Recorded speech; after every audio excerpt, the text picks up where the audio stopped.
In today's video, I'm going to teach you how to download assets in a Figma project.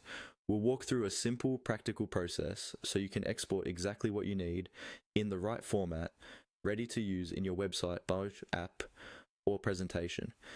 Even if you're new to Figma, just follow along step by step and you'll be able to download your designs with confidence. First, start by opening your Figma file.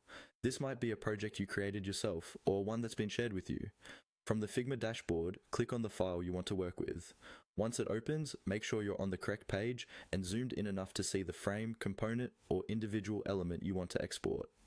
It helps to select the exact layer or frame in the left-hand layers panel so you're sure you're working with the right object. With your object selected, look over to the right-hand side of the screen in the Properties panel. Scroll down until you see the section labeled Export. This is where you control how your asset will be downloaded. If you don't see anything yet, that's okay. You'll usually need to add an export setting by clicking the small plus icon in that export area. Next, it's time to choose the file type.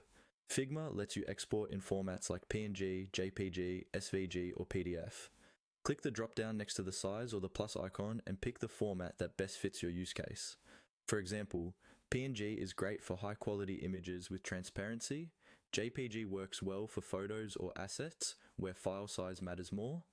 SVG is ideal for icons and logos that need to stay crisp at any size.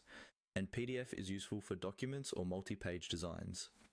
You can also adjust the scale if you need different resolutions, like 2x or 3x for high-density displays. Once you've set the type and any scaling options, you're ready to export.